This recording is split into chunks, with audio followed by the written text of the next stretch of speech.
Sunu Presse.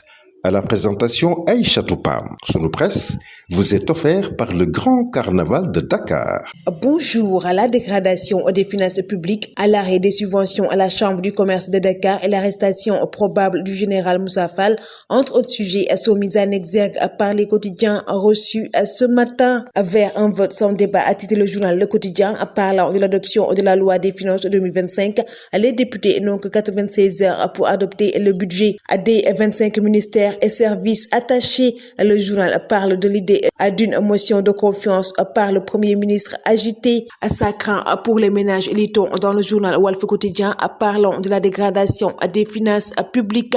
Le journal Sud Quotidien s'intéresse sur les frais d'inscription des scolarités, l'achat des fournitures et la contribution des dettes, et met à sa une quand l'école privée saigne les parents d'élèves. Le patronat sous pression, titre le journal Enquête, revenant sur la Chambre du commerce de Dakar et l'arrêt des subventions vers une semaine décisive dans la guerre entre Serigne Mboup et Abdoulaye Sow pour la Chambre de commerce de Dakar. Le journal revient sur les intérêts et limites de l'organisation patronale entre voyages, avantages, privilèges et influence. Le journal Tribune revient sur la situation inquiétante de l'industrie de construction et met à sa une l'industrie du BTP dans l'agonie, Sonko au banc des accusés. Le journal revient sur Doudou Ndoye qui dénonce les mesures de suspension des opérations. Pendant ce temps, Pape Alé Niang appelle à la relance du secteur de la construction. Barth se querelle pour l'héritage de Dakar.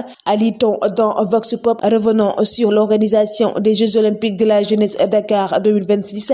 Selon Barthélémy Diaz, si la mairie de Dakar n'avait pas signé, n'avait pas candidaté, il n'y aura pas de Jeux Olympiques de la jeunesse. Amadou Seignan conforte le préfet de Dakar, lit-on dans le journal Rewmi Quotidien, revenant sur l'avis d'experts sur la démission de Barthélémy Diaz à la mairie de Dakar. Le général Moussa Fall sous la menace d'une arrestation, lit-on en première page du journal L'Observateur, parlant des plaintes devant le procureur de Dakar, kidnapping, harcèlement et torture. Le journal revient sur les terribles accusations de l'officier de la gendarmerie Ibrahima Dramé, ancien commandant du 2e escadron de la garde présidentielle. Le journal Les Échos revient sur les recours déclarés irrecevables des avocats de la Diop qui saisissent la Cour suprême. La haute juridiction a prié d'infirmer la décision de la Chambre d'accusation financière. Le journal Libération traite l'exploitation du zircon et titre Aramé Géco, un scandale financier et environnemental. Depuis le début de l'exploitation du zircon au Sénégal, la Grande Côte Opération, la filiale d'Aramé n'a jamais versé de gains à l'État. En lieu et place, l'entreprise évoque des dettes à payer à l'État, une ridicule redevance sur la valeur marchande du zircon. Très chaud dans le froid serbe, titre le journal Record, parlant de son doublé décisif. Le Carnaval de Dakar célèbre le riche patrimoine culturel africain.